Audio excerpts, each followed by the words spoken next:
Hey guys, welcome to Untier Talk, everyone's favorite thing of stuff. Yeah, that'll do. That's the intro. Cue the cameras. We're rolling. Hi, Jed. Hey bro, how you doing? Oh, just fantastic. I love life. Yeah, my life is full of things and stuff at the moment. I don't know So where I was yeah, going with that, but okay. We got another week of LTPL. We got some circuit stuff. It's all gonna be fun times. Also, there was a poll in the PU Discord. Which match did you like most? It's a little cut off. I'm putting it on the screen. And there are actual games that won that we'll go over with like the most votes there. So we're gonna do those, and it's not us choosing them. Just for the record, if like anyone really, really wanted to vote, then yeah, Erusius made this. I was just like asking people one on one, but this is fine too. Anyway, the first game chronologically is me versus Rexus, but since we're going to analyze that, the first game, just to summarize, is PTF Raichi, which could have been very interesting, but then like PTF had a game plan to win with Caracosta, and then his Caracosta got crit, and then he didn't have that game plan, so it kind of wasn't. yeah, that's pretty good. Sentence analogy. Like WinCon exists, WinCon doesn't exist anymore. Person loses. That's basically what happened. Yeah, like it was gonna hit the Primeape to chip it so it could smash sweep, and then it missed, and it's like, well, okay, I can just hit it and then healing wish later, and then Primeape just crit it, so it died. Yeah, that was pretty funny actually. But yeah, I mean it's not that funny, but you know what I mean. No, It's it was it was hugely sucky. it was Huge. stupid. Like, what are you gonna do? Sometimes Pokemon just Pokemons, and like, there's only so much you can account for. I don't really blame PTF. Gondra versus Meru. I swear to God, I don't remember anything about this game. Like, it was just kind of generic things get clicked, and then Gondra just ended up winning.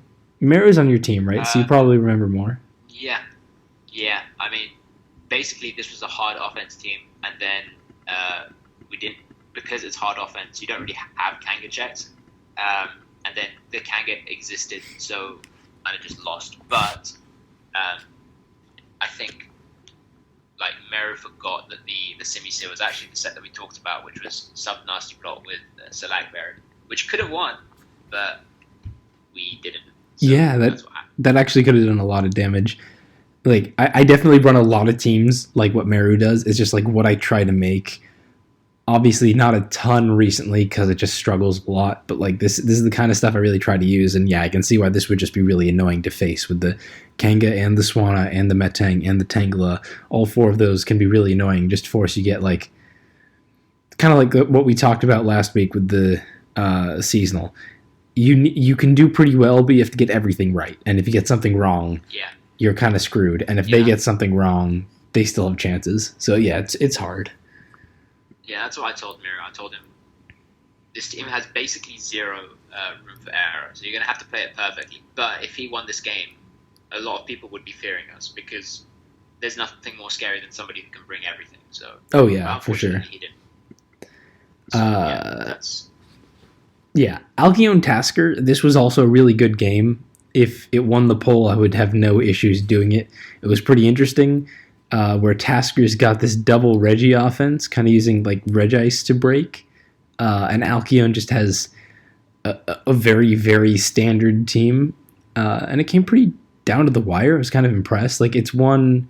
It's hard to summarize in one sentence. There's actually a lot of depth to it, so I would go back and take more looks at it. But Tasker picked up a narrow victory. yeah, pretty much. Again, this team was a team that I built. Alcyone is your player, Yeah, to be clear. yeah. Alcyon's team was a team that I built like long ago. This was for like the Guds meta actually. Tricking ended up using this team on ladder and going like 35 and 0 for X. So that's where the history of this team was. And then like Ted wanted to use this more standard style of team. Um, and yeah, it just ended up coming to like a really close match where like in the end, Lurantis ended up being the difference because we couldn't end up spike stacking as freely as we could have or should have. Mm-hmm. Yeah, people are definitely be like, Untier Talk will just do more games then if you really like this one. God, that voice sucked. But no, we're not. Moving on. TJ versus TSR. Probably my least favorite game this week, just because I'm on TSR's team, and basically, like, neither player made any plays in this game, so TJ had an initial matchup, like, slight advantage, so he just won. And, like, TSR could have made this pretty even at least, but then he never double switched or never, like, did anything, so he just, like, straight up lost in a really boring way. And he knew after, like, damn, I really fucked that up. The Lantern was sub Charge Beam, Scald or Hydra, I don't remember, Ice Beam. Like a weird sub boosting Lantern set that did a lot versus TJ's team, and then it never came in or did anything, so, like, nothing happened. He just lost. Just disappointing.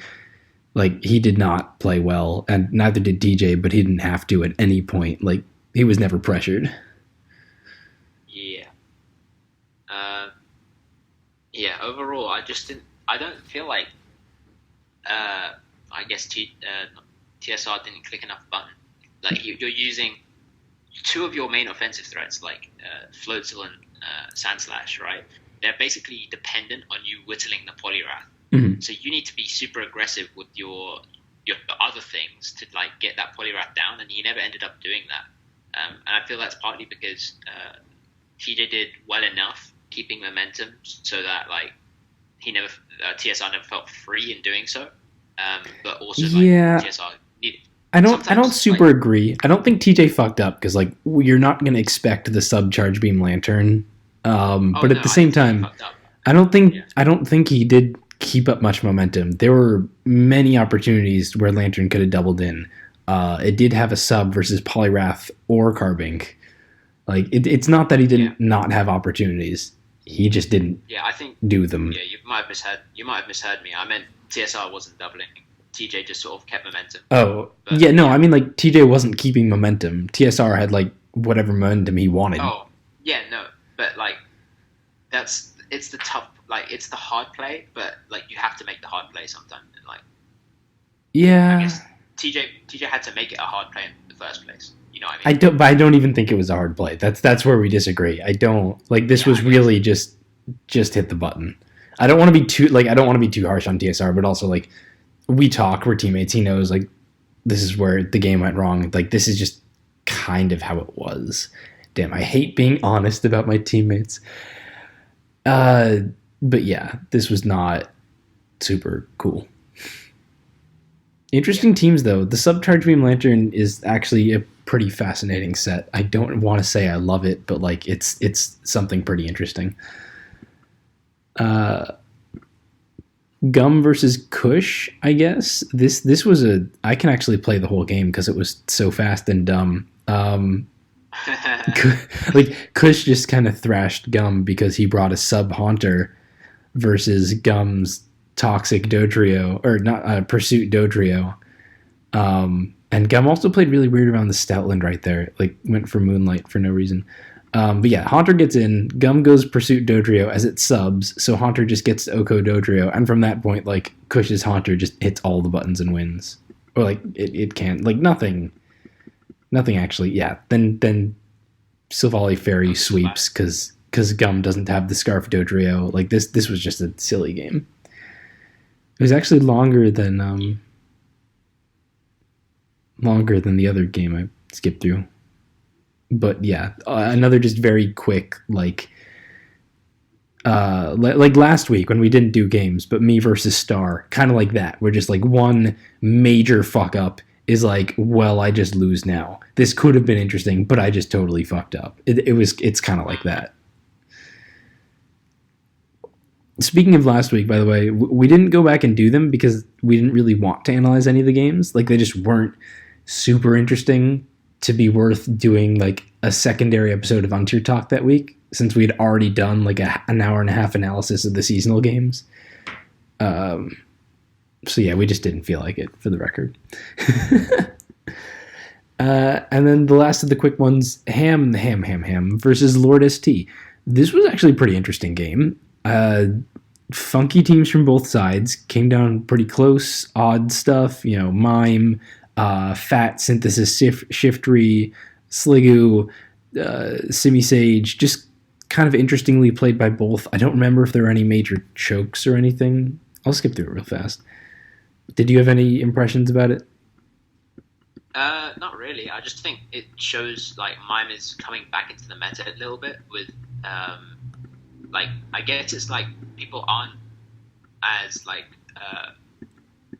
worried about using it now, given that it has like a decent offensive presence, but also Healing Wish is such a big deal. Like, if you can afford Healing Wish, as we know from like Mesprit in the past metas, it can be so devastating.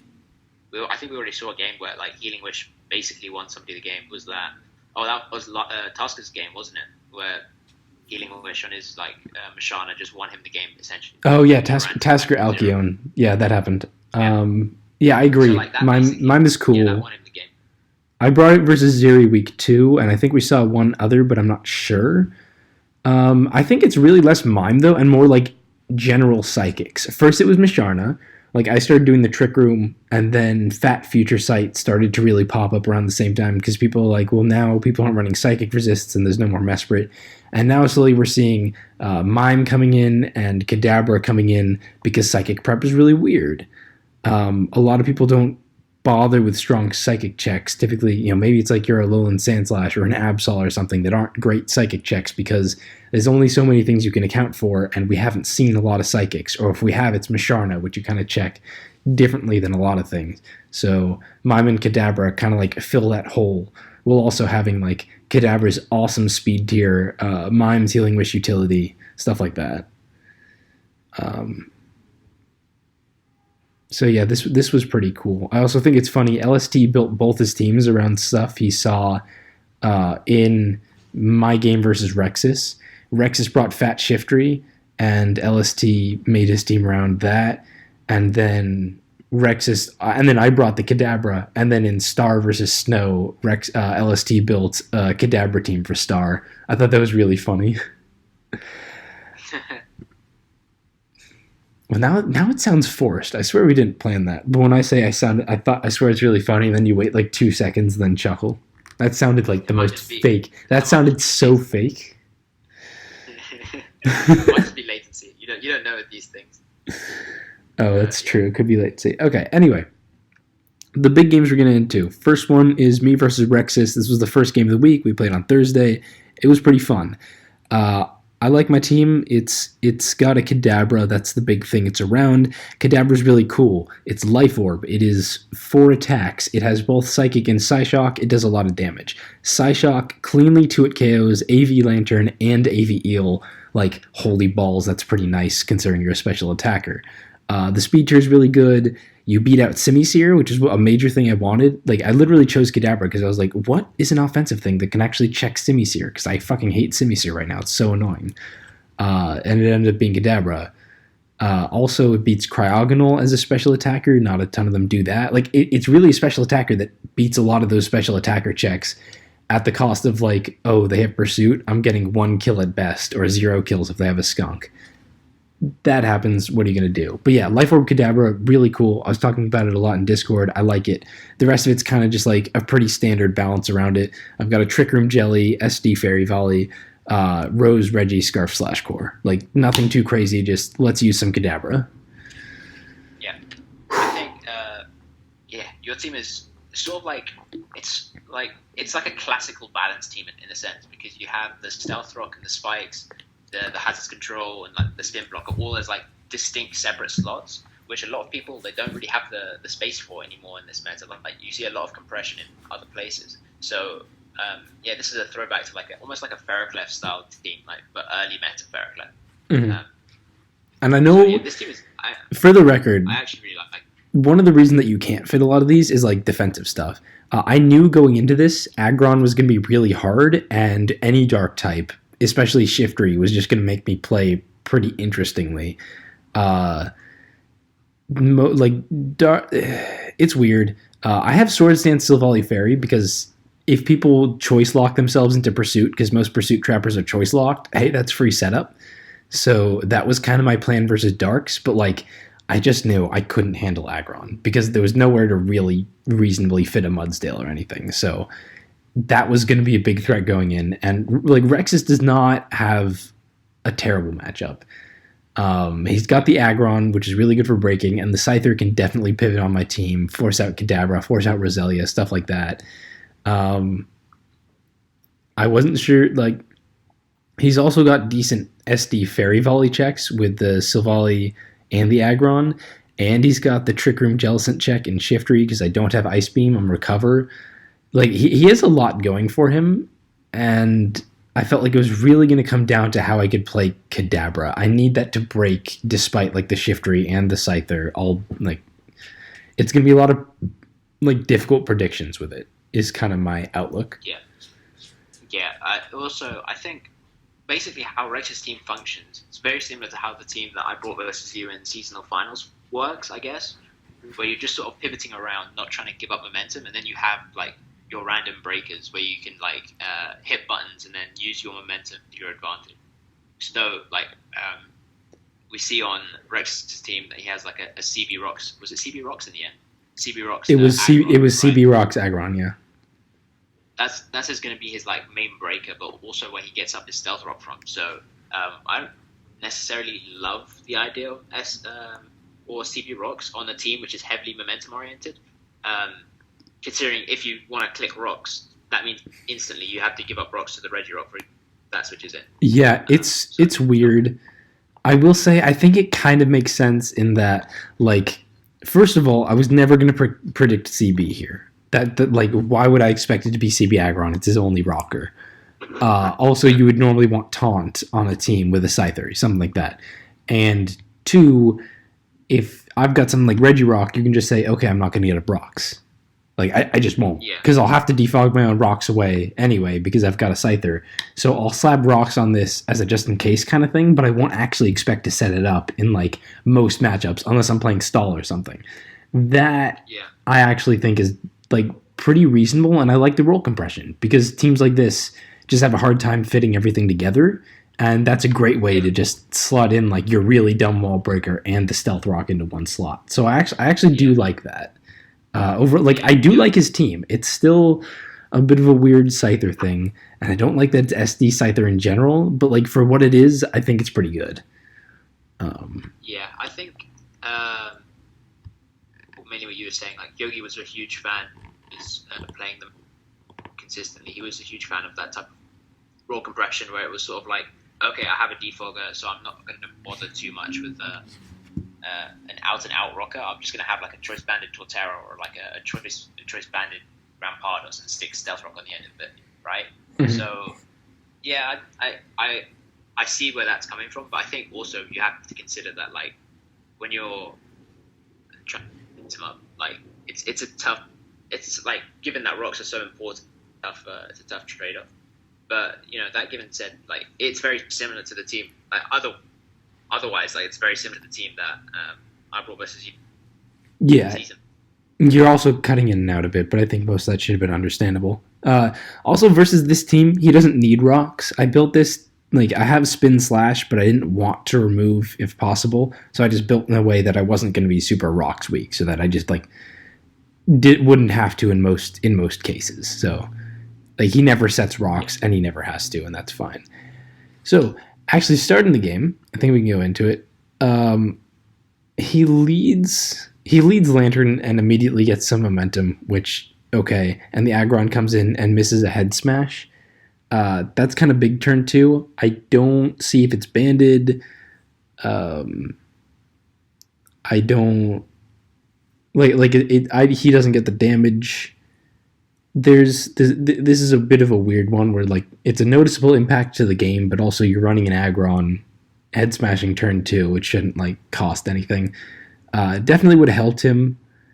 On the other hand, I drain punch and I have most of my health back, or, like, maybe I stealth rock. I don't know. Like, this definitely changed the game a bit. It's worth mentioning as, like, that cost him that advantage that he had from correctly leading Lantern, but you're running an aggron, that kind of happens. So yeah, I felt the need. Yeah. I felt the need to mention it, but there's not a lot to say about it other than hey, that happened, that changed things. Yeah, it would have been nice for him to have the Reggie Rock sort of chip because he would have known like the spread first of all from the Reggie Rock, but then also like you would have had the damage from Scyther and potentially been able to pivot out again. Mm-hmm. But overall, like in terms of impact on the game, I actually don't think it mattered too much because unless the head smash 2 at KO, there was no way he was going to stay in. It only does with like extremely max damage rolls and also hitting 2 head smashes. And then presumably he'd go shift re and I'd drain punch it back. I don't know. Maybe he had another plan to preserve health. Maybe he would have gone Silvally Poison and Toxic or something. It's worth mentioning, but yeah. So he misses head smash. Now the shift re is going to come in as I do just a hard drain punch anyway. It does 52 and he synthesis. So like this is a really weird situation because that's actually drain punch damage on not bulk invested shift re if it's not running minus defense nature. So when he synthesises on the drain punch, I'm thinking he wants to stay healthy, but also I still assume, okay, look at his team. He doesn't really have a Z move user unless it's Aggron. So maybe it's Z Leaf Storm and it's like fully special shiftery and he's running Synth Defog, just not running Sucker. And I'm very afraid he can just like pop a Z Leaf Storm and Oko me here. So in hindsight, this is probably my least favorite play of the game here because what I'll do is I drain punch again and then I hard switch as he gets to synthesis. I just go Silvally Fairy because I'm like, okay, I'll get some momentum. Not terrible. I really wish I'd stayed in with Reggie Rock. Maybe he was Z Leaf Storm. I still don't know, and that could have been totally wrong. Like maybe TJ or Rexus will say something after. I don't know. I don't need to know.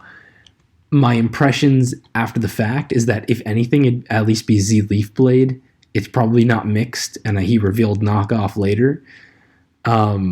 He probably couldn't have killed Regirock, and I should have just removed his Shiftry, because that makes Jellicent actually usable as opposed to worthless. It's still checked by Lantern, but Lantern's not that great at checking it. Like, Lantern gets chipped in a way that this Shiftry won't. I'll also just be better at getting Stealth Rock later. So even though I need Regirock healthy to have an Aggron check, a Scyther switch in, I kind of would have rather, take a Leaf Blade and just kill the Shiftry early on. I think that would have been a better game plan. I don't think what I did was terrible, but I think that was a major thing to consider. Also frees up Kadabra a lot to just hit psychic moves. So I don't, I still get momentum. It's not awful, but that's a big thing I wish I changed. And I did want to go into it because that's one of those things that maybe you wouldn't always expect. It almost feels like an insight that only someone who played the game could have and not someone analyzing it because it's kind of weird. I really wish I didn't switch. Yeah. Yeah, I think also when you look at the makeup of Rex's team, Scyther really isn't doing any damage. If you, let's be real, Scyther never does any damage to anything. So it wasn't really a threat to you, especially if you had the Alola Slash still in the back. Scyther wasn't really threatening your team. And, the only other thing that you'd use your Regirock for is the Aggron as well. But, the rest of your team is capable of, keeping it out to a certain extent. Roselia will eventually get sacked because of it. But, Roselia wasn't realistically doing much in the first place. So yeah, Roselia is useless. Yeah. So, yeah, I would definitely I'd definitely say that's a valid insight to have. Mm. If I did lose Regirock for absolutely nothing, I would also be kind of fucked and then look a lot dumber. But yeah, that's a thing. So anyway, I go Silvally, I get the momentum. He's gonna heal up, go Scyther, which means back to Regirock. This is not super working out for me. So again, maybe I should have drain punched. Because instead, this loop doesn't really do very much for me, and eventually he can just mix it up and go Primeape, and then I go Rose. This is something I am happy with. I initially went Rose thinking I'd at least Spike. Instead, I decided to hard Giga Drain because I'm almost certain he's going to go Aggron, and I really, really, really want Aggron weakened because SD Silvally Fairy is my win con, and it's a pretty decent one here actually. It's workable. So that 43%, I'll 100% take it. Even though I know now, oh shit, I have to switch into the Aggron. which I do, and Regirock is going to take a lot of damage because turns out he's Ironhead Aggron and does 53. That's interesting and unusual. Mm-hmm.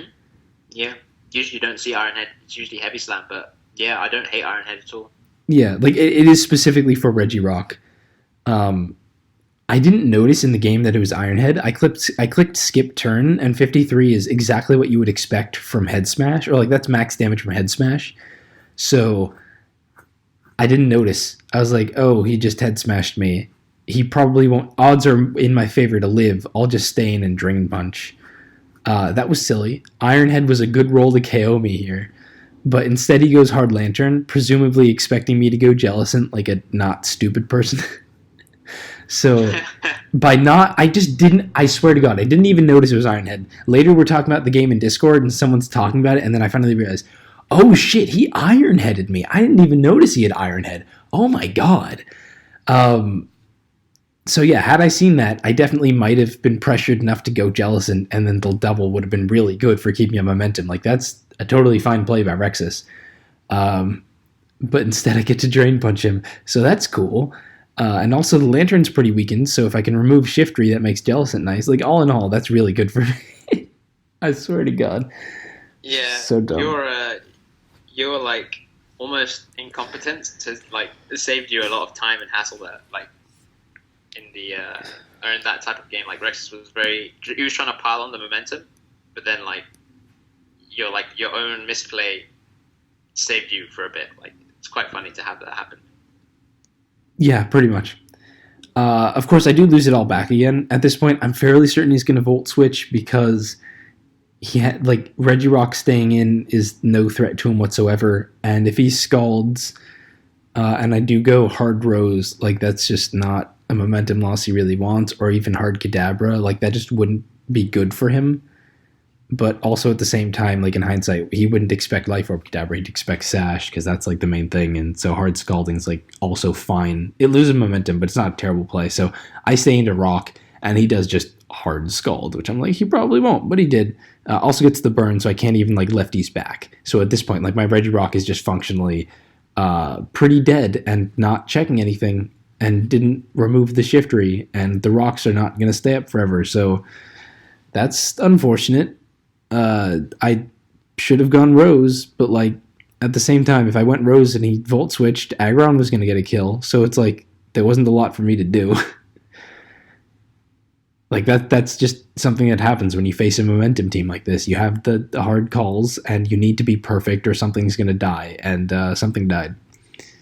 So yeah, usually that's how it works. Like that's why Rexus tried so hard to keep the momentum up with the Lantern, and he could have just Ironheaded, waited for the Jellicent, and then pivoted anyway. Mm-hmm. It was a much more like it was a way to pile on the momentum, but it just didn't end up working that way. Yeah. And like I got this wrong, but I don't super regret it. This is just not a great call here, I think. So he's going to Scald. I do then go Kadabra. It could there's no way he Volt Switches. So he's just going to Scald to kill me. I go Kadabra because I can preserve the sack, and Kadabra's health doesn't matter. Like, I don't think there's a single calc that the crit would have mattered for. So that's fine. Like, as long as my Kadabra didn't die, it didn't matter. And then I just get to kill him with Psyshock at 48. That's fun. Use Kadabra. It's really strong. Yeah. But yeah, always preserve Death Fodder versus momentum teams, so that if he's going to U-turn and get free momentum, you're like, oh, is something going to die? Good thing I have this 10% Regirock I don't need.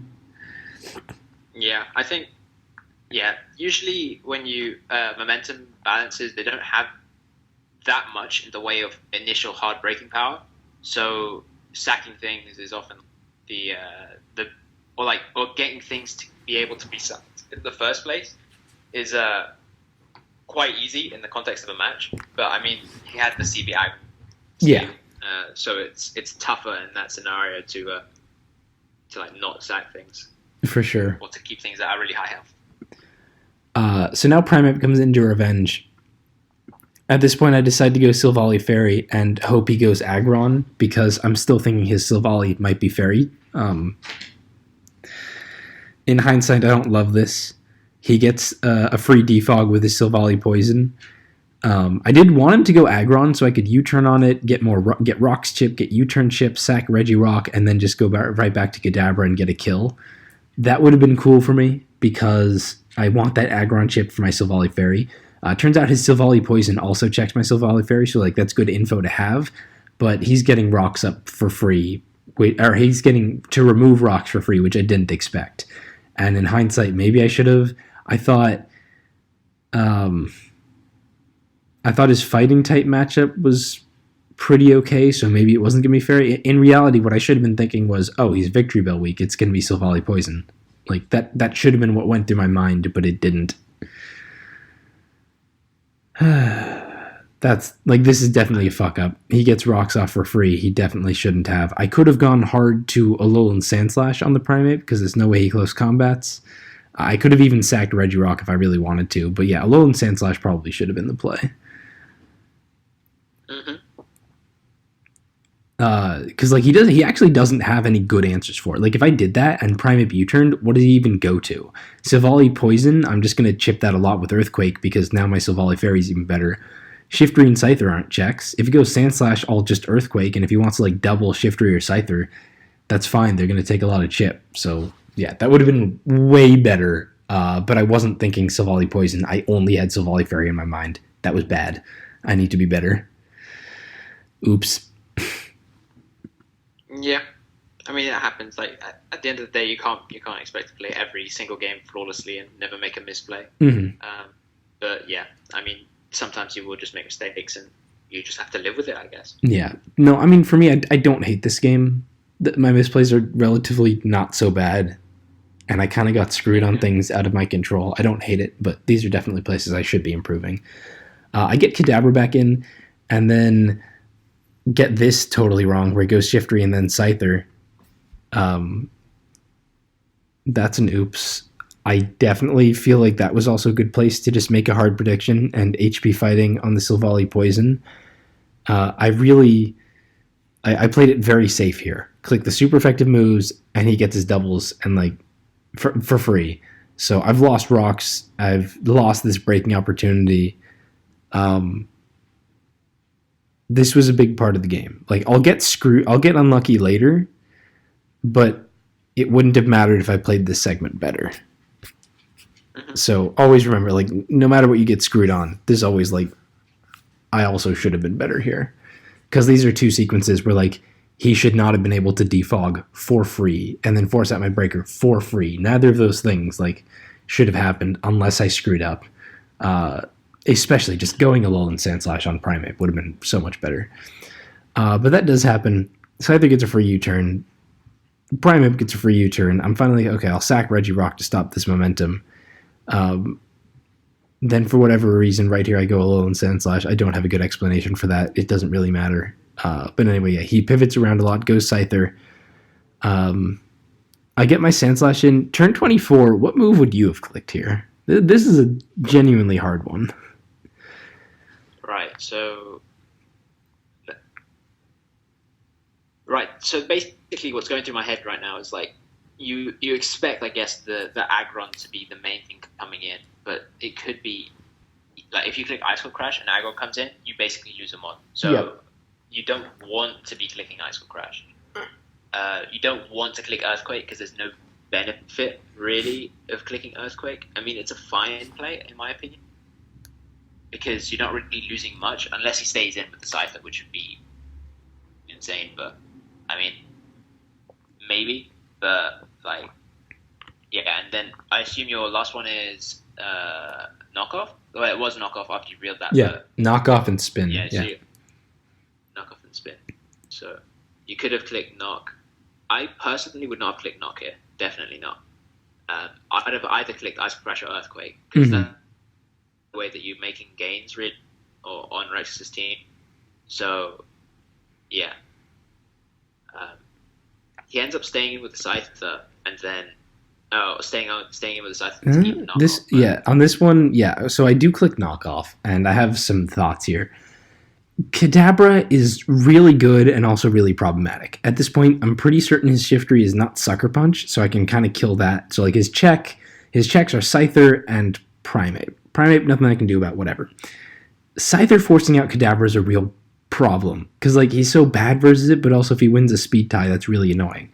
So the first thing Knockoff does is that like he dies. If I win a speed tie and he still has a Violate, I don't get to kill him. Now I actually do get to kill him, so that's something. The other thing is I do still really want him to go Aggron. I want to chip that for my Silvally Fairy, because once it's dead to +2, then all I have to do is take a Poison Fang from his Silvally Poison, maybe.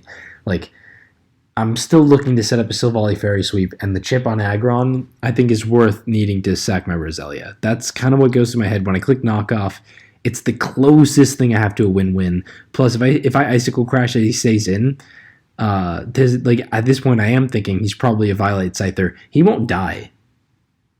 Like he roosts because he knows he can take the Icicle Crash. So yeah, I like he can just roost kind of for free. Knockoff is the only way I can make much of a gain. In hindsight, Crash was still probably better. Like, yeah, he can roost, but then he'll be forced out, and I can either predict that or just take the chip on Aggron, because I do want to chip him with Icicle Crash for the Silvally Fairy. But yeah, I think Knockoff was overall, like, fine, but I'm still not doing anything crazy.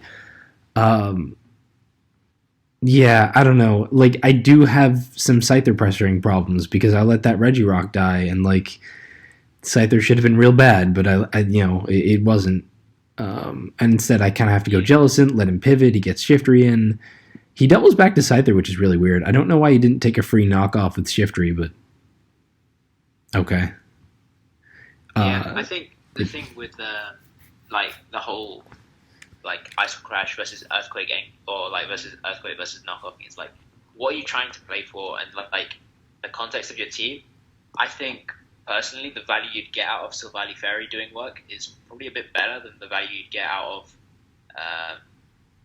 Kadabra at 16%. It might have been different if you were like counter with 100% health, because then you could have taken the U-turns from either the Primeape or the Scyther trying to check and then get the counter off. Mm-hmm. But yeah, basically because Kadabra was at such like a low health, and you needed to like essentially sack something, I'd have probably played for the Silvally Fairy more. So I would have Icicle Crashed with the intention of continuing to Icicle Crash the Aggron until you basically put it in range for the Silvally Fairy to really do something. But it's a tough play regardless. Yeah, I mean, there's gains to be made on either way. A couple of turns later, I do get the same kind of situation, except now he's no Violate. It's even more of a toss-up, because now he can't really risk, or he doesn't want to take an Icicle Crash at all. So I have the Sandslash back in, and I do Icicle Crash this time, and I miss. And this really throws a monkey wrench in the old game plan, not being able to hit Aggron here. At this point, like I really just would have taken the chip, put him in Silvally Fairy range, and I need much less to go right for me to win. But that don't happen, and I'm in an even more precarious position because I basically wasted the Sandslash versus Scyther situation again. And really, like, a lot of what this is no matter how much shit ended up really sucking, I've also gotten too many scenarios wrong. I got this wrong twice. He got the free defog and forcing Kadabra out.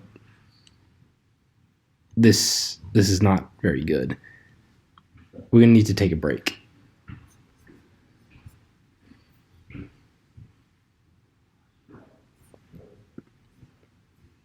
Oh, no, sorry. I'm wrong. Elevator music playing. I must stop. No, I'll edit that out. What were you waiting for? Oh, I thought my parents were back. I really am at their whims. I'm stuck up here taking care of the dogs, and then once they come back, I have to move away to actually record this. Okay, fair enough.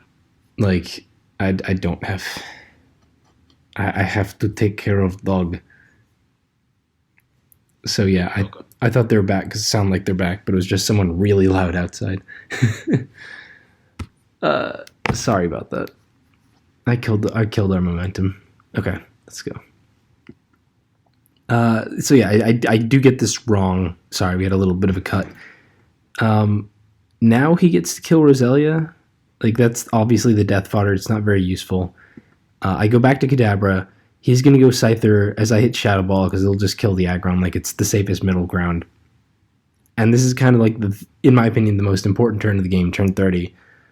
I realize I can't keep doing this. I've screwed up too much.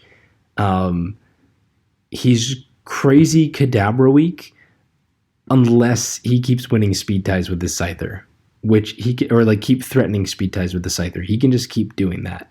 So, like, Kadabra can put in an ungodly amount of work here, but it doesn't matter if he'll be able to keep pivoting in the Scyther, and I really don't have a great win condition unless I just risk the speed tie.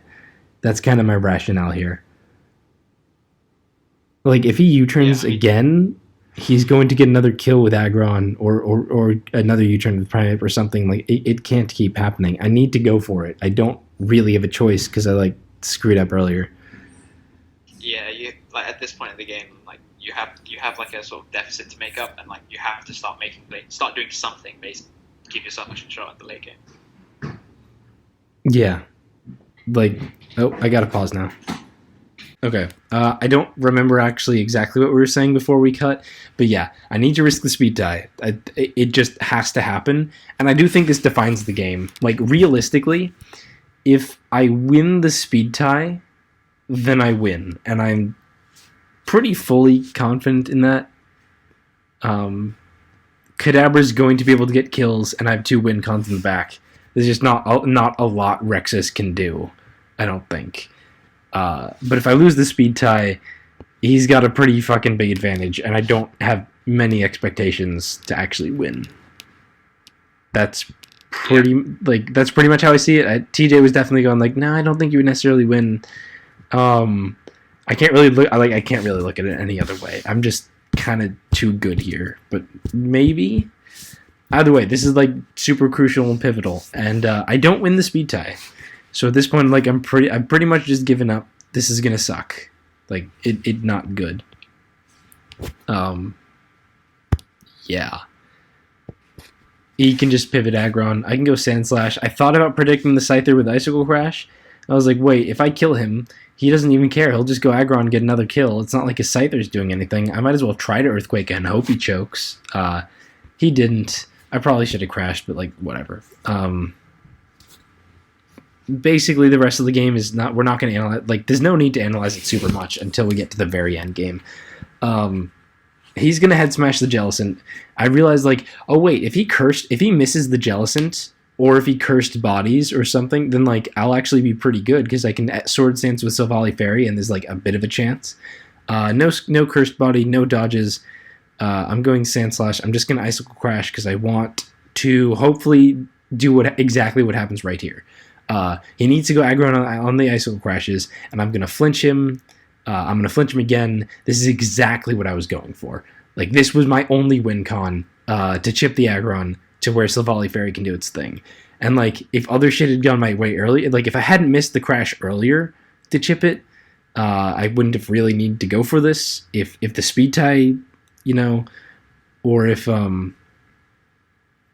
the cursed body, like, maybe I wouldn't have had to go for this, but, like, this is just kind of what it's come to, where I just have to go for the grimy. Maybe I'll get some flinches.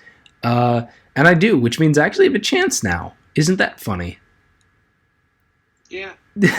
Flinches give shots. Flinches do things. Pokemon's a good game.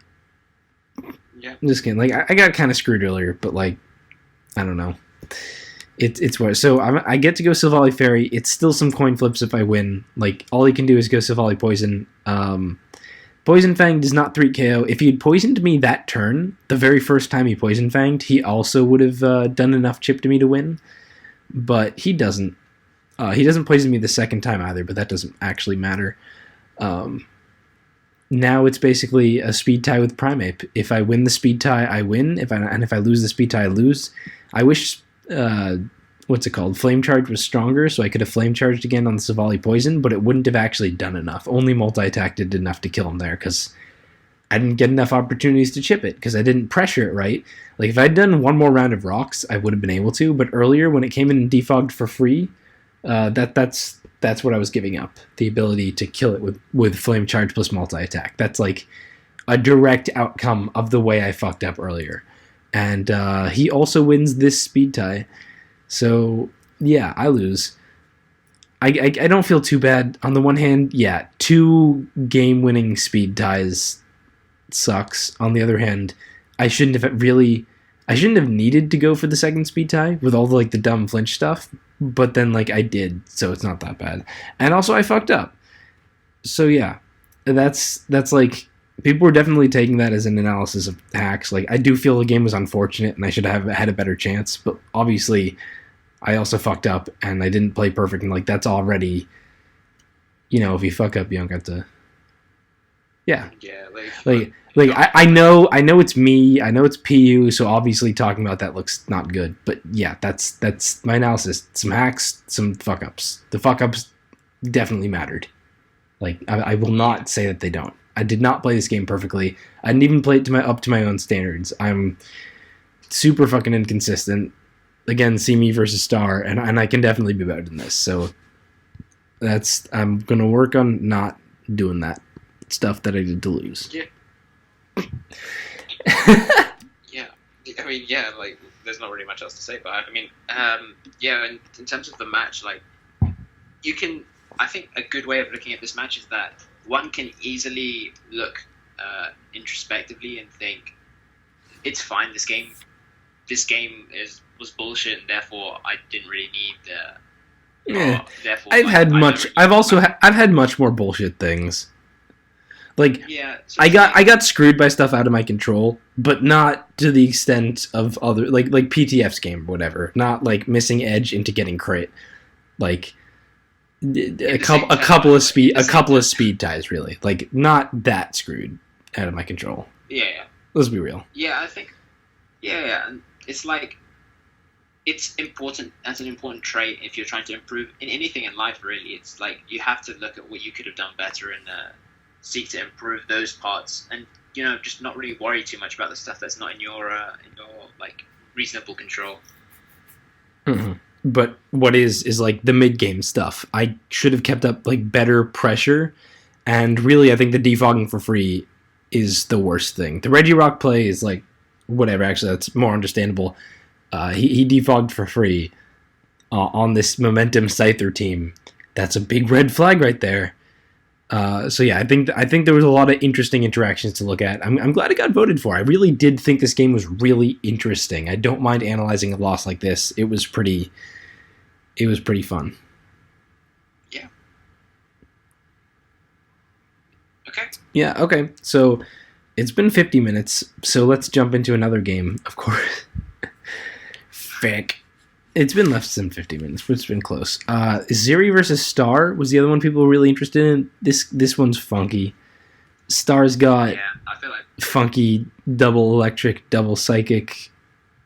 Ziri's got double electric with like a weird Drampa Aurora's core. Dude, I don't know. Like, this is all just fucking whack, man. Yeah. Basically, from what I was... From preview, what I thought this was going to be like Raichu to break through whatever the electric check is, and then the old, like, you remember the subcharge, not the subcharge beam, was it the magnetic flux, like the cotton guard magnetic flux thing, fluffy charge. Flux charge. Yeah, I thought that's exactly what this Ampharos was going to be, and I was like, oh geez, I hope this is going to win, because he has the devices to like whittle the Lantern as well. So it makes me think that, oh shit, maybe he thought about Lantern as well, like the Raichu, the Aurorus, even Drampa, to be honest, like they will bait in Lantern to some extent. So I can see it being that set, and that's what I was initially thinking about. But as the game develops, like, we learned that that's not really what the plan is. I totally agree with your take. It kind of looks like a way to pressure Lantern, and I was pretty interested that, like, hey, Star actually has the Lantern Bronzor core that Ziri looks like might be a bit prepared for. Star, for his point, like Kadabra plus Victory Bell is a pretty strong breaking core, and then you've just got like pivots and maybe SD Silvali's a sweeper. Maybe it's just like I'll clean with anything random. I don't know. His kind of looks a little easier to parse, but they're both kind of weird defensively. Those kinds of teams that will just like hate to face super random threats, like just really random weird mons will give both of them some trouble. Not all weird though. Like Skuntank honestly messes Star up.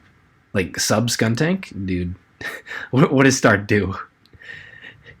Yeah. Not even pursuit to remove Kadabra. Just like sub dark move, poison move. Yikes. Yeah, I mean that's always going to be the issue. This is why we've been saying to a lot of people like it's important really to be running Skuntank in this meta, but nobody does it. And this is the specific style of team you're trying to use Skuntank against, right? Mm-hmm. You're trying to bait out the psychic type exists. You can bring it in for free, and then you can literally click poison jab, and then they don't have a check. Like there is no check on that team that wants to deal with something. So yeah, definitely Star's team.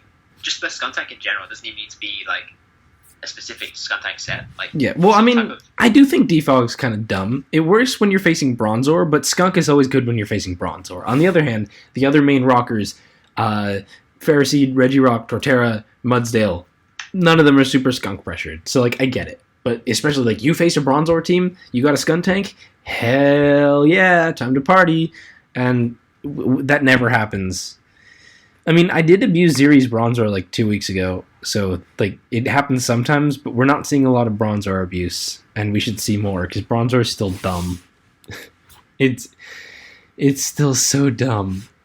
Yeah, I don't know. Weird matchup. Like they both got some tools. I didn't have any major thoughts going in aside from like, here's what I think Ziri might do.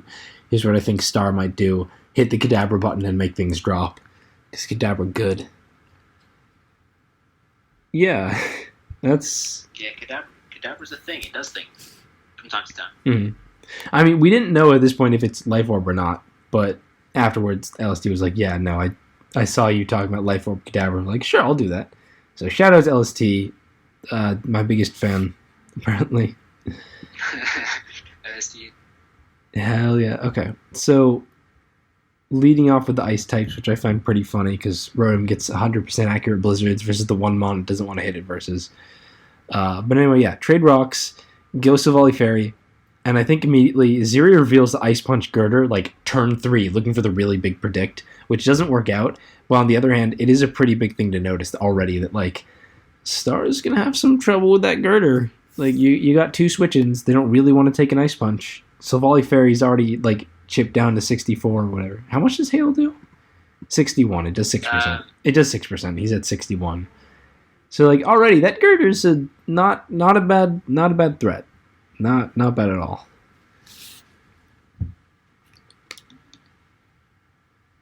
Yeah. To be honest, it was less the Gerda that I was concerned about, but you can still somewhat check Gerda like through your like means, even if it like kills something. Yeah, sack something, then get a kill with Victory Bell or Kadabra. Could be worse, at least. Exactly. Yeah. I was more so concerned about, okay, how's he going to deal with again, because I was looking at the entire game with respect to, like, the Magnetic Flux Ampharos set, so I was like, oh shit, so how is he going to deal with this thing? This thing is pretty scary at the moment. Mm-hmm. Then, yeah, like, basically, Zero was making good progress, or good, like, leeway into trying to get that Lantern with Whittled in the end of the game.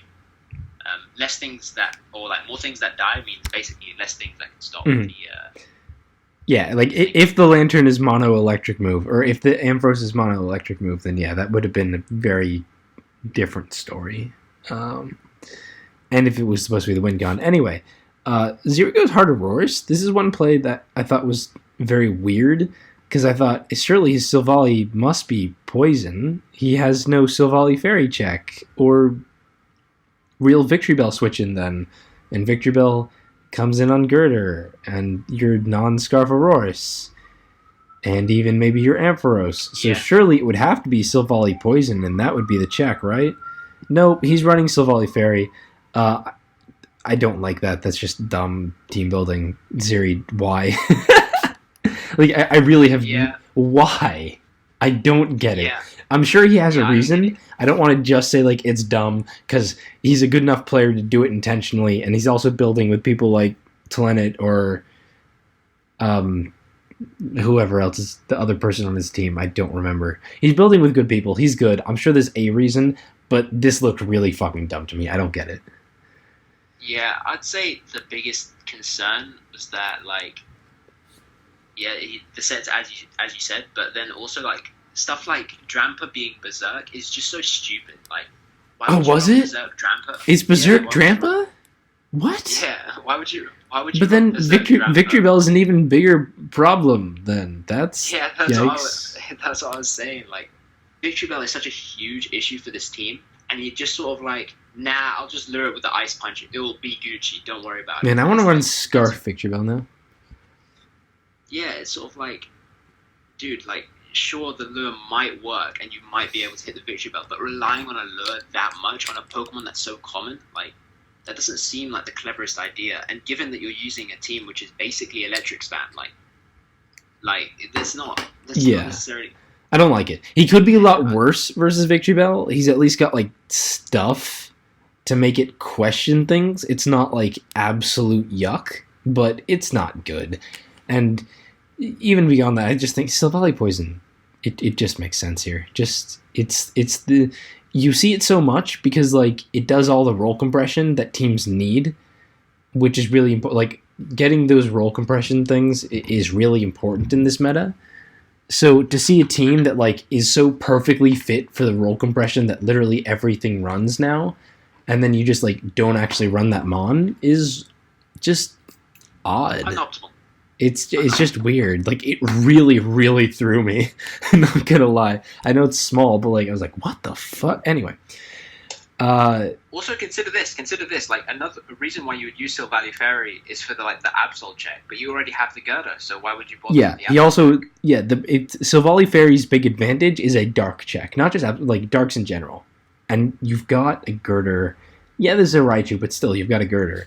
And like also, Sword Stance doesn't really. I don't think Sword Stance Silvally Fairy is great here because you're stacking on your team's weakness being priority Pokemon. Given that like you're running the Raichu and this now, it makes facing priority that much Kanga. harder. Yeah, especially Kanga. But really, like any strong priority can now like is the best way to check both of your sweepers. I don't love that. Don't love it. But it does end up being Sword Stance. It pivots out of the Bronzor, which is just going to Toxic. So now the Girder's got Guts. Like, it's a pretty scary Pokemon right here. Like, Zeri's not out of it at all, despite how much we just started trashing him. But then he lets his Girder take a multi-attack. I don't really think he had a choice, but on the other hand, that's a big threat we talked up for a while, or I talked up for a while at Well, least. he wouldn't have needed to take the multi-attack if it was a Poison Volley. He could have gone to that and literally pivoted for free, but That's fuck true. us. Anyway, yeah. Star loses the Fairy Volley. He also goes Kadabra, which technically doesn't confirm its Life Orb, but pretty much like, yeah, it's Life Orb. Otherwise, you're not letting it lose its Sash just to take a Mach Punch. So that's info for Zeri to use now. Oh, and then Drampa's going to go hard in. It is Berserk. It gets the kill. Not great from Zeri, but his only other play is to go Raichu and then give Star a free... Actually, I don't know. Why didn't he go Raichu to kill Kadabra? Huh. Dodgy turn. I guess trying to preserve its health so it can nasty plot later, because he really thinks it needs to nasty plot to break the Lantern, which isn't totally wrong, so... Yeah, I guess he was just really going hard in on, like, this has to be my win con, I'm preserve its health. So yeah, okay. Goes Drampa to get the kill. Sacks Silvally Fairy instead of the Drampa, which was weird. It lives on 1% though, which ends up being, like, really big. I actually never ran the calc, so I should definitely do that now. Just out of interest, really. But this is pretty huge. You want to talk about that while I calc on my phone? Which turn, sorry? That the Silvally Fairy lived the poison jab at on 1%. Yeah. So basically, the Silvally Fairy lived the poison jab on 1%. That's pretty nuts. Think about it. Dude. Rolls that you could have got. Thank you, Hajjad. You're very useful as a co-host. Yeah, I mean, to be honest, like the SD or the SD, it probably is SD, but I mean, like the physical victory bell kind of threw me through a loop a little bit. It makes sense given the team.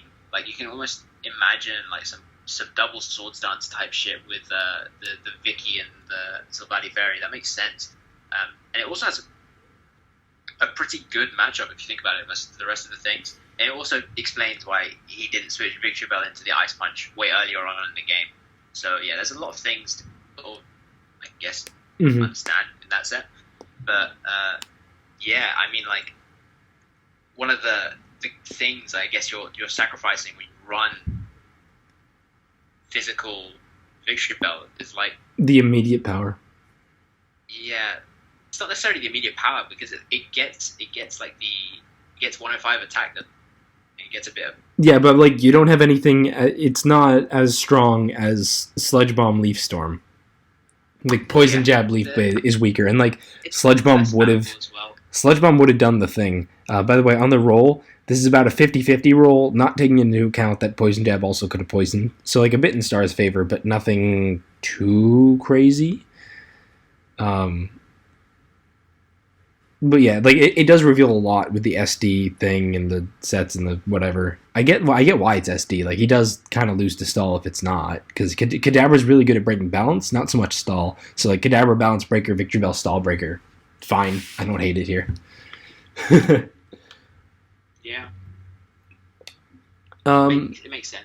But yeah, it lives on 1%, and Star kind of like end up needing to go Lantern, take the Flamethrower, so it's not SD Silvally Fairy. I guess was a Flamethrower U-turn multi-attack, and then I don't think we see the last move, presumably Defog. So that's interesting. But like it gives Ziri a lot of chip on this Lantern that presumably would have had much better Raichu checking ability.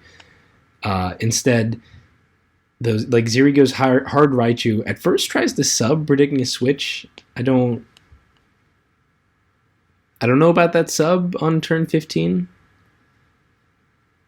Like, why would Star switch? You know.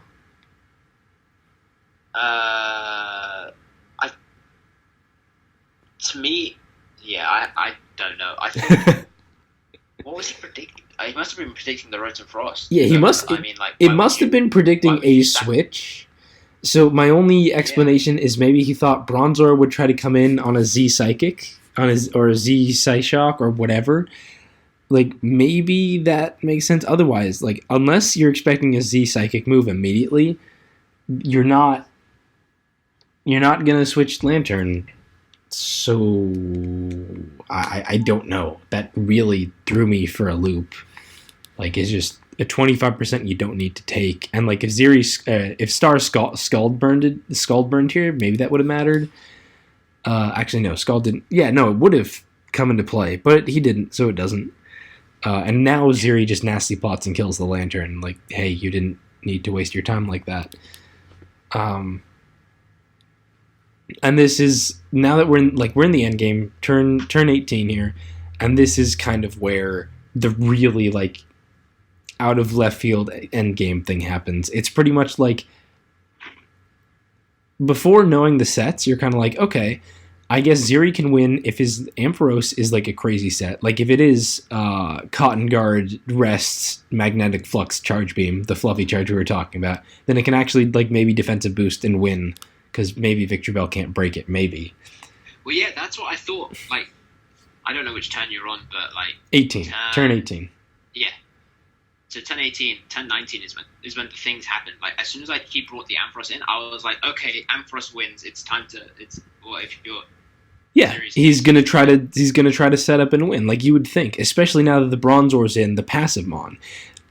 That's like without knowing, but instead, it actually almost gets crazier. So Ampharos comes in on the Bronzor, hidden powers for a turn just in case Star goes Victory Bell.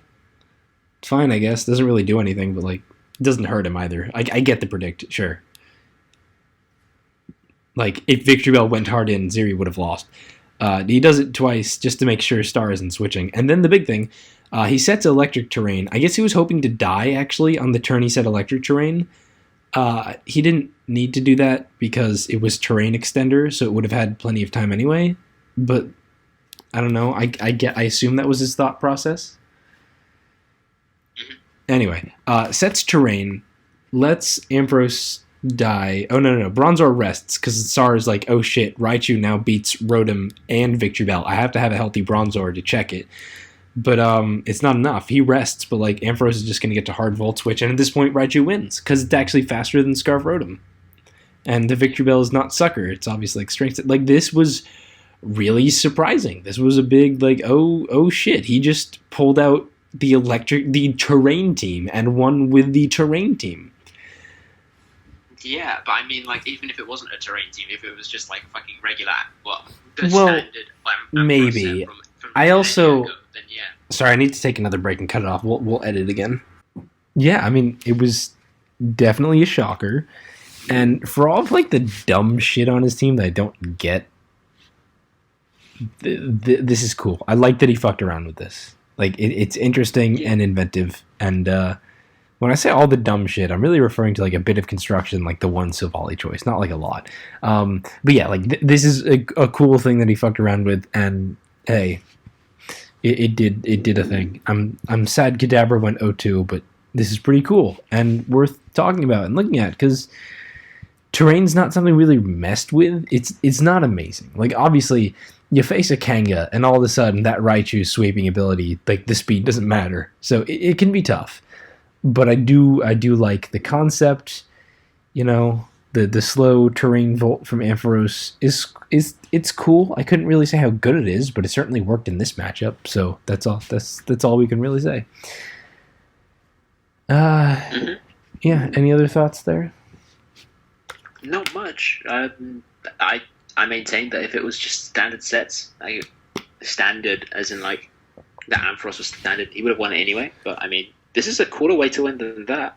I don't know. I don't know if it would beat Sword Dance Victory Bell. Like they'll both get up to +6. Then Amphy needs to like set up a lot of charge beams and get the attack boost, and Victory Bell's got like also a Z move in the back. So I don't actually think it would beat Sword Dance Victory Bell. Interesting. Well, yeah, maybe then it doesn't beat Victory Bell, but I mean, it would have been it's still like it's a pretty cool thing as like a niche. I guess electric terrain is not something people generally fuck around with. So yeah, I guess I'm glad we saw it. Mm-hmm. Yeah, like bit of a sudden ending to the game there, but not a lot to say other than hey, that was cool. Yeah. The only other thing we really want to go over is Circuit. We have this. So there was the tiebreaker for 16th. Oh, here's like a tiny bit of the thread that HT beat Rob Jr. in. Not going to go over the games. We'll go over like the main circuit games. We're not going to go over the tiebreaker games because they're interesting enough, but nothing too crazy that I think we're like super missing out on. I think Rob Jr. kind of choked the game 3, but yeah, like check it out. Support Circuit. It's not that it's not interesting, but yeah, we're going to treat it differently. So, haha. Yeah. Okay. And then there's the actual 8 matches of Circuit that are going to go on this week, and maybe we can talk a little bit about what you're looking forward to, or I don't know. To be honest, it's not really much. Like Circuit is sort of like I feel like Circuit's been the key denominator of who's been playing the best in like that recent time period. So like essentially you get all the best 16 players, essentially give or take. And you put them up against each other and see who ends up, who has like the most duration, I guess, or like whose teams are more timeless, so to speak. So it'll be interesting. Yeah, I couldn't totally say best. Like Youngster Bill did ladder tour and then like one seasonal, but I've never really seen him get a very impressive win anywhere. Kind of same with Yedla. I know he's generally decent, but I've never seen anything that crazy from him. even The only thing in yellow from my head was the Teddy game yeah, from PUPL. yeah, That's the only thing that I remember. yeah. Like even squash has at least been around for a while and had like enough consistent wins, but not a ton crazy. Oh, and then SOT is just like got really lucky in open. So it's not always gonna be like a perfect bastion of quality, but I'm pretty happy with this overall. I don't want to like super knock anyone. We've got interesting matchups that like we'll definitely want to look over. Obviously, this way all these replays plus LTPL. I don't exactly know what we're gonna look over, but I am Might looking just think forward. who's best. Yeah, like we'll just kind of see what's best. I'm looking forward to a lot of it. Rex's HT will be fun. There's some people like getting more back into PU, and Rex is now 4-0 in LTPL, kind of looking like the guy to beat. We've got you versus Chloe, where obviously you'd be the big favorite, but Chloe has like beat Katut in the past and stuff. Yeah, I'm a big fan of Chloe as well. Like She's also like an unexpected inclusion for Circuit. I just know Chloe better, so she didn't pop to mind. But like, yeah, you probably wouldn't name Chloe. yeah, I really like the look of Chloe. Like I don't know, I was like really considering buying Chloe during most recent PUPL, so that was like a few months ago now. Yeah, Chloe was originally like in my plans, but Okay. that ended up not materializing. But yeah, it's quite cool now that we get to play Yeah. each other in playoffs. I don't really have much opinion on Skipcan versus Youngster Bill or Lockjaw Yedla. I think all four of them are about as good, and it could go either way. Yeah, you'd probably just favour Skip Cannon and Lockjaw because they won more consistently than Youngster. Yeah, for sure. For no other reason. For sure, and no other reason. They deserve being much higher seeds, but I wouldn't give them like massive advantages here. Like I really do think either or. Yeah. Katut Squash is also interesting because I think Squash is probably going to try quite hard, and who knows what Katut's doing. But also I think Squash has gotten a lot of help from Katut in the past. I believe they've like run the same circles, so that's kind of like I do want to see how that turns out. Even though, yeah, Katut's definitely like heavily favored for this one. I'm kind of interested to see where it goes. And I think the thing is with Katut, he was on major tilt, wasn't he? So maybe Squash is just less on tilt than he was. So it could come down to something as simple and as lame as that. But hopefully not. Star Tlenet, also some decent potential. Like Star's absolutely favored here, and whoever predicted, I don't remember. Someone predicted Tlenet, and I'm like, okay, I don't know about that one. Like that's no shots on Tlenet. Star's favored over pretty much anyone. But yeah, Tlenet is the kind of guy who can pull out some weird stuff. We saw like him supporting Ziri with some of the best stuff to go like, PU's not stale. Look at the shit Tlenet's coming up with. So this could also be like a really cool series. It's the one I'm most interested in watching because I think Tlenet is more likely to come up with wacky shit, but then like Star's the actual better player because he's the best player in this whole seasonal. So I do want to see where this one goes. That's an interesting analysis. That Star's the best player. I'd probably put Ted and myself. The best straight up player. Maybe not at PU specifically with like all the PU knowledge, but I'm still leaning towards Ted, to be honest. Like I think Star and Ted. Star has more accolades. Does he have a trophy? He doesn't have a trophy. No, I think Star has just generally performed better in like big Smogon non-PU stuff. If we're going for like best single player, probably Teddy, although he also like is kind of off PU and doesn't super care. So I think that'll actually impact him more than Star like isn't the most invested in, PU circuit. I think that'll have a bigger impact on Teddy than Star. So there's that. But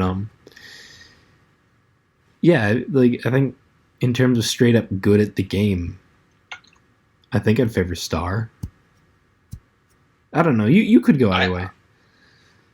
Yeah, I'm obviously going to pick my boy Tlenet because he's my guy. I bought him in LTPL, so obviously I have to go for him. But I mean, to be honest, it's a classic David Goliath situation. For sure. Speaking of overdog, underdog, we've got Teddy TJ. This will be funky. I would. This match is gonna end in some type of fireworks. If this was like pre Snake, when Teddy's still like super on to PU and all that, I definitely have to pull for Teddy. Right now, though, he's not super into. He's not super high on PU. He's finding the meta a bit stale. He's just like, a little burnt out, playing all of Snake, then prepping for LTPL and being in the last seasonal. Like he said, he's not going to be super like try hard on this. Not super try hard Ted is still pretty good and scary. So it's not like, oh, he's not going to try. TJ's going to get a free win. But it definitely does make this more even than I would necessarily expect. Yeah, basically, from what I've gathered, is that they've also had lots of scheduling issues as well. And yeah. I feel like also, who knows if this game is going to happen, to be completely honest. Like, to be honest, Ted is the one person that I wouldn't want to, like, start mental warfare with. He's the one person where I would just stick out of it completely because, like, you basically want to just try and go low-key until you play the game, and then he doesn't give up, like, doesn't really care, and then he doesn't really try hard. But as soon as you give him a reason to care, that's basically your death sentence. Because as soon as he cares, it's curtains for, I would say, 99% of the people on Smoking. So, yeah, I personally favor Teddy, obviously, because I know his like skill ceiling. But TJ can win if he pulls out like the correct team at the correct time. Because like Teddy's standard, he's so used to piloting standard versus counter teams, like he'll win some of those games some of the time. So unless you're TJ playing, you have a sizable advantage, and you're also playing decently, like you're not going to win. Mm-hmm. Yeah, no, I agree. You basically have to like copy what False did during Snake. Like you have to get the right matchup at the right time versus the right teams, and then you win. You don't have to do a full False. You don't have to literally lead Masharna and immediately 6-0. You don't need to go quite that far. Like you need to do what basically False did in the second game, where he brought like the subcoil eel and then just sort of won anyway. Like that's how you have to take on Teddy. Yeah, I mean, you don't. I agree, but Masharna. I agree, and I do think a big factor though is like how strongly is Teddy going to take this game? Because like I just beat him in seasonal, where like he was still a tough opponent, but he also wasn't doing a lot of new specific prep, and that definitely helped me out a bit. So yeah, I do think that's going to be a major factor, because if Teddy was full tryharding, I don't think TJ would win. I just don't, because Teddy's good. Yeah, that's not even a knock on TJ, to be honest. Like, no, that's not a knock on TJ at all. I think if Teddy was super tryharding, I think he would win this straight up. He would just have the ribbon, unless maybe like Katut or Ziri did like some crazy wacky bullshit, or someone gets really lucky or whatever. But like in general, Teddy Ziri super tryhards. Teddy super tryhards. I favor Teddy. Wait, where's Ziri on this? Did Ziri not make playoffs? Oh, Ziri's not in. Interesting. Really? Interesting. Yeah. Huh. I think because most of his success has been in like team tours, and he had the good team tours, but I could have sworn he had something else. I guess not. I guess not. Okay, that didn't even occur to me. Okay. Okay. The last match is me versus SOT. I think objectively, I'd be favored, as I'm the one people know. And SOT has just mostly gotten lucky for his big ones in the past, but he's still not a terrible player. Like you can't do anything but the luck, and that doesn't mean that everything he's done is shit. He also has the support of the French jerk, I believe, so that's a plus. They can be pretty strong. Remember when I lost to Pepe in seasonal, so that happened. So this is not nothing. I'm pretty scared because I need to come up with new teams now that I like used everything versus Dio. And he's going to go in like where there's nothing to prep versus him because there's so little info, and I've got like all my info out there. Yeah, exactly. Same for me, to be honest. Like Chloe has basically everything on me, but I don't have much on her. Yeah, and I know she listens to the podcast as well. So I don't know. For fuck's sake. I'm a bit scared of this one. because also like there's more to lose as the overdog. But yeah, I'll see. I'm gonna try my best and have no regrets. Hopefully. All right, before we cut out of here, do you want to do a gimmick corner, or are you gonna have to like save all your gimmicks now to ration them to beat everyone?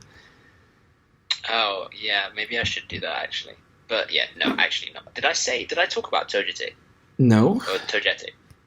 Okay, well, we should probably talk about Togetic, because Togetic is a good mon. I swear to God, it's good. Huh. Yeah. We have it? We definitely... Yeah. Yeah, no, we do have it, yeah. Yeah, I mean, the set that I was using was Nasty Plot Gleam with Roost and Heal Bell. You can switch that up if you want, but I mean, like, you basically can't kill it. It's impossible to kill physically. And then it's got great natural block especially, so it's basically like the fat thing you can't deal with. It's pretty good, because you can just muscle past most poison types. Like, I didn't do the calcs versus Victory Bell, but I assume Victory Bell doesn't 2-hit KO with your poison moves, so that's quite a cool thing to have. Versus what, Max Spadef Togetic versus Victory Bell Modest Sludge Bomb? Probably. There's no... Like, if Victory Bell switches in as you Nasty Plot, and then you just Fire Blast it as you take the hit, yeah, I get that. And actually, like, this doesn't sound that bad. But there's no way, right? I'm just running a real quick calc. Togetic... Yeah. Togetic... Okay. Togetic got all the investment. Sledgebomb does like 37 to 44 with... that's a timid nature, though, so... Yeah, Modest timid... is 40 to 47. 40... Hang on. What? If I like... I'm telling you, dude, it's so hard to kill. I know it's crazy bulky. Like, we used to have this and use it a lot, and I remember how nuts it is, but... Yeah, a modest Victory Bell Sludge Bomb versus the max... Versus the max Eviolite Togetic does 40 to 47. That's... Yeah, the really nutty thing about the special bulk is usually if you're running a team with like Ferroseed and Jellicent and all that type of stuff, you would want something that can like take on Spec Stramper, and there's nothing in the meta that can do it apart from Togetic. Togetic can take 2 Hyper Voices easily, but not 2 Hyper Voices after Stealth Rock. So you need to be like super on top of the hazards game. But if you don't let Stealth Rocks go up, the mon is basically unkillable on the special side. When you say nothing better than Togetic, I assume you're forgetting about Spadef Wish Mime. Spadef Wish Mr. Mime. Yeah, the ever famous Spadef Wish Mr. Mime. Yeah, with that soundproof. Okay. Yeah, Togetic is definitely something we could fuck with. Like, it's literally non-existent, and it's not that bad on paper, so I'm totally down. Nice typing as well. Well, when I say nice typing, I mean it's got the fairy typing, so... Yeah, Torterra the flying typing's not that great. I guess it helps with Torterra, but yeah. So yeah, if that inspires you, go build a Togetic team and then tell us about it. Or just ask us questions, or vote on what we want to do, or do something to engage, or don't. Fuck it. We just do this for shits and giggles. I've been Untier Talk. Thanks to Megazard, and we'll see you next. I don't even know what that means. That doesn't even make any sense. You can't swap those two things. It doesn't. All right, bye.